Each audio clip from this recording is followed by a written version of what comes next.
Great, so we're live. Hello everybody. Welcome to this next in a series of interviews we're doing with inspirational thought leaders from around the globe. So I'm Laurence. I'm one of the founders of the Happy Startup School, and we're on a mission to bring more purpose to the entrepreneurship world. And so we're connecting people through events, programs, and also webinars like this. And today I'm joined, or lucky to be joined by Aaron Hurst, who's the CEO of Imperative, which is a technology platform that enables people to discover, connect, and act on what gives them purpose in work. He's also the author of The Purpose Economy and advises brands on how to be more purpose-driven, and speaks and writes about all this stuff. So first of all, welcome, Aaron. Thanks for joining me today. Oh, it's great to be here, and I love what you guys are doing, because the entrepreneurial experience is so challenging and so rewarding, and it's so lonely. So to find ways to connect people and to be able to have best practices, et cetera, is amazing. Awesome, thanks. So that kind of leads me on to my first question quite nicely, actually, which was, I think in the book, quite early on in the book, you said that humans almost have a universal need to develop themselves, to be part of something bigger than themselves, and also to be part of the community. So do you think that, well, A, does business have a role to play in this, but also how can we, organizations like ours, actually maybe accelerate that shift too? Yeah, I mean, it's such a fundamental need. I mean, it's connected to well-being, it's connected to lifespan, it's connected to like all the major psychological and health sort of outcomes, is having that kind of community. And I would say probably half of what brings us purpose is relationships. I think we put a lot of emphasis on other things, but in reality, relationships are at the core. So I think it's vital. What is the role of organizations? I mean, I think it's the choice of an organization. I think those that thrive, and you see this in study after study, are those where people on the teams internally are part of a strong community who feel that sense of safety and that ability to be themselves. I was just talking to a guy who works with hundreds of call centers, and he said even in call centers, the groups that are highest performing are the ones where there's sort of that authenticity, there's the sense of openness with each other, they call each other out when there's issues, because there's so much sort of open vulnerability within that. I think few organizations have the courage to create that environment, but when they do, it's exceptional. So that's sort of on the employee side. I think on the consumer side, I think what we're seeing is that the information economy has gotten to the point where there's very little differentiation between products. It's sort of things are slightly faster, slightly slicker. It's hard to do things that are truly, I think, breakthrough. And we're seeing that a lot in the investment community. There's a fatigue around it. What we're seeing is that, as part of the purpose economy, there's an opportunity to figure out how to make relationships and community, not the sense of community like I've got 600 friends on Facebook, but real community, to turn that into a product. So we're seeing organizations that make true community, true relationships, their differentiator, are finding ways to build greater loyalty with their customers and to be able to provide something much more meaningful than just sort of a widget. Sure. And just going back to the point you made at the beginning there about sort of vulnerability. I mean, we're seeing more and more, we work with a lot of founders who are really following their passion, and they tend to, their values and their purpose are very aligned to what they're doing, day to day. But in bigger organizations, how are you seeing that kind of play out? Because obviously being vulnerable at work, bringing your whole self to work sounds great, but obviously it's not something that people are particularly used to doing in a big company. So yeah, how does that work from what you've seen? I mean, big companies are inherently unnatural organisms, right? Like, we're not biologically meant to be in that large of a tribe. I think when you see companies that do it well, they break it down into smaller sort of sub-teams and tribes, and then it's about norms in that group. And if you're an employee at BP or any big company, I mean, you're probably part of several different teams or communities. You're not just part of one. And each of those develops a set of norms. And Google has had a great study out just showing that ability to have a sense of safety, being yourself, was sort of the thing that really correlated with high-performing teams. So I think it's not necessarily something that an organization does. I think it has to start with each leader, each team, setting that kind of a precedent. I think, there are things an organization can do, obviously, to create that kind of environment, but it really starts at that micro level of a team. Sure. And I mean, do you think there's danger that with this whole purpose economy that people jump on the bandwagon a bit? Because obviously we talk about authenticity and this being a real thing. Is it, have you seen any evidence that people see it as a new campaign, and it's like, let's be purpose driven because it's the new thing, it's the new trend? Yeah, I mean, that doesn't worry me as a danger. I mean, I think I'd rather them get on that trend than a lot of other trends. So that doesn't bother me. I think it's something that's fundamentally tied to a deep psychological need. So I don't think it's likely to be a fad and something that just sort of fades. It is based on such a critical need. So I'm not worried about it from the standpoint of it surviving or it being something that sort of continues forward. I think it is such a strong need and there's such a well-articulated set of benefits tied to it. So it's not like a new color. It's not like the newest fashion. I think there's also an adoption curve. You look at technology. I mean, we started off with technology with some countries using it, some industries using it, and now it's pretty ubiquitous. So these things also are on an adoption curve, and we're seeing the people that are early adopters, they tend to be more trendsetters, right? And the more cynical populations, the later adopters, usually look to them for insights into what they should do next. And so where do you think we are on that curve then at the moment? Would you say we're still at the early adopter phase or is this going mainstream? I don't know. I mean, PwC just did a major study of CEOs around the world. And it was interesting. I mean, they all pretty much said that by 2020, they see this crossing the chasm into the early majority and becoming something that is sort of dominant. And I think when you see that many CEOs seeing it sort of change that way, when we see companies like PwC, Accenture, Deloitte, these huge consulting firms creating purpose practices, doing transformation work around it, when you see sort of most of the innovation going on being around the need for purpose, I think we're really like getting to that point where I think we're not more than 5 years away from it being critical mass. And do you think that it needs to come from the founders, the people right at the top for this to really sort of ripple through any organization? Or have you seen examples of, coming from the ground up? I mean, I think there's pieces of it you can do from the ground up. I mean, you can have a product that's done well. You can have a team that's run well. I mean, you can see it happen on a smaller scale. Obviously, it's easier when you have that authentic leadership that's aligned with it and who's pushing it and is supportive of it and willing to take that risk. So I think as an entrepreneur, it's something that you should be aspiring to. And most entrepreneurs I know do aspire to build that kind of organization. I think at times the experience of being an entrepreneur is so challenging and there's so much failure that it often puts us into our stress mindset. And in our stress mindset, these sort of more human elements tend to disappear. It's one of the interview questions I often ask people is, you've told me a lot about who you are at your best. When you're stressed out, how do you change? Because we all change when we're stressed. What does the stressed version of you look like? And I think as entrepreneurs, it's really important to note, and I do it all the time, you get in a stress mode and you're sort of, the dark side of the forest starts to emerge and you got to find a way to keep that in check. So tell me what you're like on a bad day. Yeah. Well, it's not necessarily, I mean, stress happens. I think it's, to assume that it'll never happen isn't fair. And I think most people really, it's a relief to be able to express and to validate that it's okay to have that stressed personality as well, as long as you're, have self-awareness around it. Yeah, absolutely. And I think we've seen in our community, I mean, particularly if you're following your purpose as an organization, it's not easy, right? It's actually comes with more tension maybe than just following the traditional path. So yeah. We have a lot at stake. Yeah, there's so much at stake. And, every product you build, everything you do is like, it's your own child. So yeah, I mean, it's definitely amplified. But I mean, my wife works at a large company. I have a lot of friends that work at large companies, and there you have a lot of stress too, just because you've got quarterly earnings expectations and other challenges that are very stressful as well. So for startups, a lot of the stress is self-imposed, whereas I think a lot of the stress in big companies is extrinsic. And do you think obviously we're interested in, early stages of a company with founders in particular. Do you think, being purpose-driven is an advantage for them in terms of, attracting people to their mission, customers or employees, but also just, for them personally too, in terms of giving them a bit more chance of success? Yeah, I think it depends on your definition of that, Laurence. I mean, the way I define it and the way we define it from a research standpoint is being purpose-driven is about, seeing work as being more than just about a paycheck, more than just about status. You're actually about helping people and growing. And I think really strong founders, need to be that way. They need to see their fundamental product is about helping people first and foremost, and about growing themselves as human beings.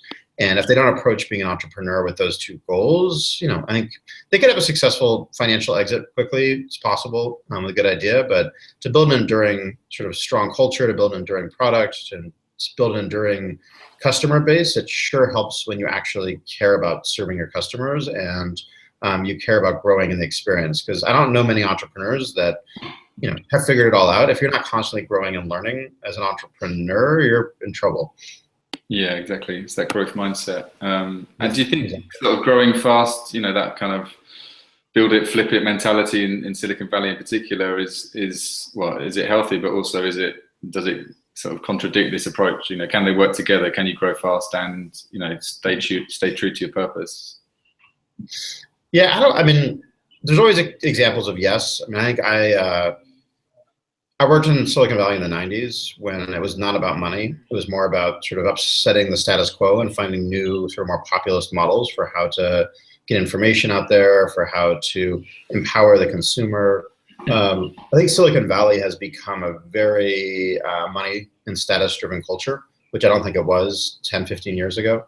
And I think it's part of what ultimately will lead to its demise. Just like, I think Detroit and sort of the large industrial cities sort of got so full of their own hubris and were so focused on the financial gains and not about innovation and not about truly helping people, but they lost their sort of core. So, I think Silicon Valley to me is sort of at the verge, it's on the edge of a pretty major, I think, meltdown, especially when you see how inflated stock prices are and you see how strongly Silicon Valley is developing into a caste system around sort of the haves and have-nots, just like Detroit was, many years ago. So I don't know if it's going to be next week or 5 or 10 years from now, but it's very unlikely Silicon Valley can, with its hubris and sort of lack of focus on really adding value, maintain its leadership. And do you see the investment world is changing a bit too? Because obviously that's, I would say, where maybe part of the problem has been people have just been chasing investment rather than focusing on impact. So, there's this big movement towards more. Whenever you flood a market with money, it creates a lot of irrational behavior. So I think that has definitely been part of it. But I think at the same time, you see there's an incredible trend where people are leaving less and less money to their kids, and they're instead putting their money into philanthropy and more philanthropic investment. And then there's more hybrid between philanthropy and entrepreneurship, because so much of what entrepreneurs are doing is addressing societal needs and social ills. So you're seeing more and more of this blending. So I sort of see both sides happening. One side, it's becoming more Wall Street driven and more of that just pure, how do I get returns? How do we turn entrepreneurship into a set, agile, lean startup process where it's basically a manufacturing model of innovation, which takes sort of the soul out of it. And then on the other hand, you're seeing more money entering the market that's interested in more than just financial gain, that's interested in doing things that really matter. Yeah, exactly. I think that was our our background was we ran a digital agency for about 10 years before we set up the school, and me and my business partner were just really frustrated with the lean startup approach. We found it really useful, but like you said, it just felt very sort of mechanical. It seemed to take a lot of the soul out of the projects and didn't really look at it at a human level. So and there's so much there that's right. It's become a dogma, and it's almost like it's its own religion. Yeah. Anytime something gets that way, like, it becomes problematic. And I think people have to recognize, the old model of like investment from the 90s and the waterfall development process was flawed. This model is flawed. The next model will be flawed. They all are sort of learning and building on each other. But it loses sort of inspiration and purpose and fulfillment in that process because it's broken down into such a manufactured model. It's basically the Henry Ford model of startup software development. And do you think that's about people chasing opportunity more than, something that really drives them? We've seen it a lot ourselves, that people sort of think they're going to build the next $1 billion app, but, they're not necessarily going to see it through when times get tough. So it's interesting. Adam Grant's new book, he talks about the difference between entrepreneurs and non-entrepreneurs, and that the old belief was it was about risk threshold and that entrepreneurs are more likely to take risk. What the research showed is it had more to do, as I understand it, with them having a vision for a change they want to make. And are so propelled and sort of overcome with the need to create that change that they can't help but sort of make it happen. It's almost like a revelation, and they sort of feel a need to make it happen. So I sort of think of that when I sort of thinking about that question in terms of like what's actually moving people. I think part of it too, as you move more and more money into a system, you need to have ways to calibrate risk. So investors are wanting to use a specific process and evaluate whether or not you're using that process because it helps them mitigate risk. And I think you've also got a lot of entrepreneurs. mean, there's a guy I met, I think he was at the New School in New York City, who studied entrepreneurs and found they had very high rates of mental illness themselves and in their family. And that there's a level of mental illness that goes into entrepreneurship, and there is a certain degree to which you're removed from reality and do things that are not rational.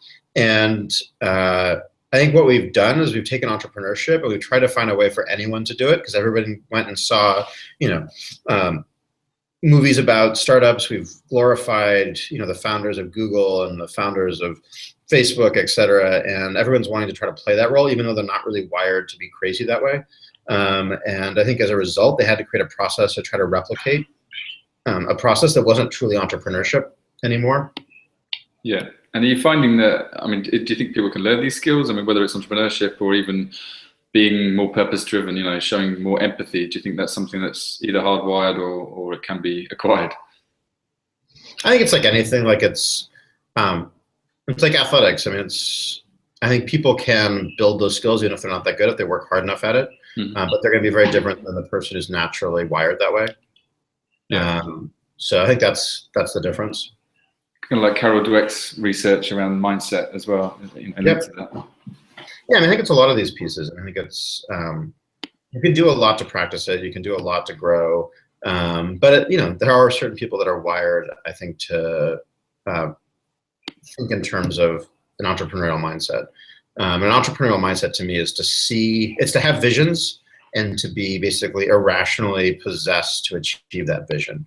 That to me is an entrepreneur. Yeah. Not someone who knows the agile process. So like you said, someone who's got it's almost like an urge, a need that they have to get out into the world. It's not optional for them to just keep it suppressed. Yeah, it's the closest. I'm not a religious man, but I sort of, I've got friends that are Mormons in Utah out here in the US, and they talk about, revelations and like being given a calling from God. I think it's that kind of like sense of being struck by something that you just can't sleep until you've tried to exercise it and to show the world. And the more the world says that's not real, the more driven you are to make it real, because you have to get that vision out there. Yeah, it's that kind of backlash. Yeah, I think we found that with the startup school as a side project. It was a little thing that was bubbling on the side, and it just kind of started growing on its own and wouldn't go away, and just nagged at us until we gave it our full attention. Because and I think this is a good example of something that's purely purpose driven, and we didn't have any commercial approach behind it at all. So it spent 2 years building a community, and then thought, okay, how can we actually develop this into a business? And I think it's more authentic as a result of that. No, absolutely. I think it's that balance, trying to figure out how are you serving, and then how do you monetize it to make it sustainable and scale. Yeah, exactly. Whereas if you started off with an agile process, it would have been very different. Yeah, exactly. Well, actually, my business partner's a bit more scientific, so he kind of prefers that route, I think, and I just go with gut. So we're a good balance of gut and data. So one little story in your book I really liked was the Tale of Two Gongs. You talked about how two different companies approached how they celebrate the successes in their company. I think it was Zali and Yelp were the two companies you mentioned there. Yep. I think Zali celebrated every time that I can't remember exactly what it was. It was something to do with improving the lives of their customers, and Yelp was when they hit their targets for an ad campaign. So one thing is, do you have a gong imperative, and if so, what rings your gong? I don't have a literal gong. And I think it's a really important story just about what do you celebrate as an organization. And if you celebrate financial means, you're building a culture where ultimately it says, if you get another offer, it's more money, you should take it. It's always about money being the lead. It's not about fundamentally, are you adding value in the world versus are you celebrating, the ability to add value in the world. And it's been really interesting. We struggle with that ourselves internally, because as a startup, you're constantly watching cash flow. You got to figure out what's going on. So when you bring in money, it's like, oh my God, it's, we'll be able to stay open for another month. We'll be able to stay open for another 2 months. So it's a celebration of that ability, but always putting that in check. So, trying to focus more on the stories, and we hear about, people writing to us saying they've used our purpose diagnostic and it helped them really figure out what they want to do in their career, or how to focus on purpose in their career. That to me is a bigger win than finding out we've closed a deal. So those sort of individual stories are the things that, we use Slack as sort of our gong, is to sort of put that message out to the network and our team. Excellent. And yeah, we actually use that on our homeschool, the imperative tool, because I think it's a great way for people to, at the early stage, if they're maybe not quite sure of the direction they should take, it seems to really give people a confidence about, what they're doing and why, and certainly leads them into a more sort of focused. Yeah, and it's a good way to, I think as an entrepreneur, I look at my purpose type from our diagnostic, and it very much aligns up with what I did with the Taproot Foundation and now with Imperative. And it's sort of a constant reminder that when we start doing work that's not aligned with that I need to be really careful, because it's not going to the root of what my purpose is. So it's a great way as an entrepreneur, I think, to focus your effort and to really figure out, like, of the 30 different ways you could go to market, what is the way that actually aligns with who you are? Yeah. So with this tool in particular, I mean, it seems like your purpose here is to help other people find their purpose. Is that true? Well, I think there's 3 different aspects. I really enjoy helping organizations more than helping individuals or society at large. Like, I love the process of helping an organization thrive, because I feel like that's where the magic happens, where people become more than just themselves, but actually there's that synergistic effect where 1 + 1 = 3, not just 2. And I feel like organizations are our best hope for changing society, and there's so much need there. And I'm very much about building communities of people who can solve their own problems instead of trying to solve the problem for them. So even the imperative diagnostic tool is about empowering individuals to work together to create broader change. Because I find that when you bring people together and they have shared ownership and self-awareness, they're able to have the courage and ability to do amazing things.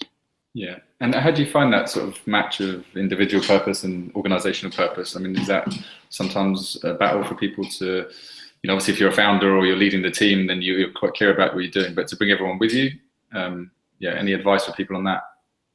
Yeah, I think it's just important, like, once you know your purpose drivers, to, on a daily basis, like, become aware of how those things are happening for you. So if you're individual oriented, that's part of your purpose, but your organization is more societally oriented, it's trying to constantly find the stories of individuals, constantly going out and trying to interact with individuals to make sure that you stay connected to what you need to be fulfilled. Because your CEO, a bunch of the team might be fulfilled helping society, but if that isn't what really, gets you up in the morning, you need to find ways to connect to that part of the organization's impact. And if that's not possible, you probably need to find a different job. Yeah. Move on.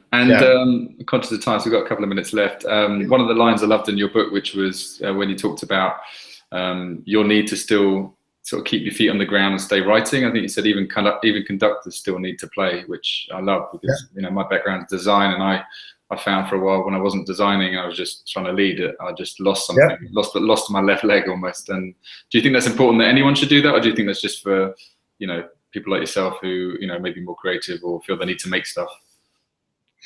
I think most people have that creative energy in them in some format. It may not be visual, it may not be writing, but I think it's pretty common to find that people who move up into leadership and management lose track of sort of that on the ground passion that they had. And I think when they do that, they start becoming what we speak to about being a suit. It's just sort of a hollow suit. And I think it's when you lose connection to that craft or that caring that drives you at the end of the day, you become hollow inside, and that leads to midlife crises. It leads to all kinds of problems. So, for different people, it's different things. I mean, it could be about working with people directly as your craft. It could be, for me, I do a lot of doodling. I do a lot of writing. For some people, it's athletics and sort of staying in touch with that. There's different things that help reconnect you to the ground. But finding ways to do that and reconnecting you to your craft is critical. Awesome. Okay, final question before we head off. So yeah, I mean, we're looking to grow our community globally. We're trying to educate people, get them to think differently about how they approach, starting a business. What do you think organizations like ours can do to spread the word out there and get more people thinking in this way? Yeah, I mean, I think the biggest thing is like using the adoption curve. It's like finding your early adopters and figuring out how to, turn them into spokespeople. How do you help them achieve what they want to achieve to create that natural connection?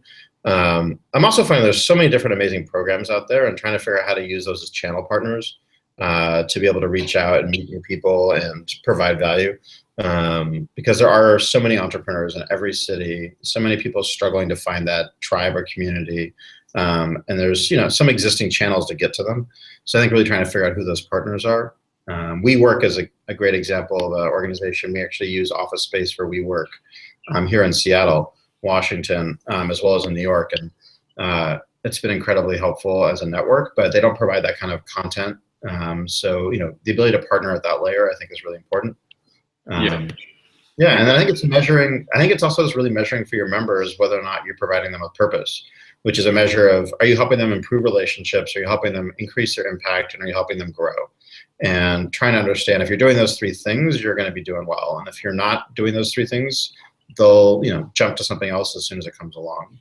Yeah, absolutely. Okay, well, great advice for us and others too, because we're finding a lot of people who are purpose-driven are building communities themselves. Like you said, it's not just about a product; it's about building traction with people who care. So that's great advice. Awesome, Aaron. Thanks a million. Really appreciate you taking the time out today. And will we see you in the UK anytime soon? I'll be out there in September, I think. So hopefully we can grab a drink or something, or do an event together. It'd be fun. Yeah, exactly. And just if people want to follow up with you, it's imperative.com's your platform. And my email is aaron@imperative.com. Awesome. All right. Thanks again, Aaron, and have a great day. Fantastic. See you soon.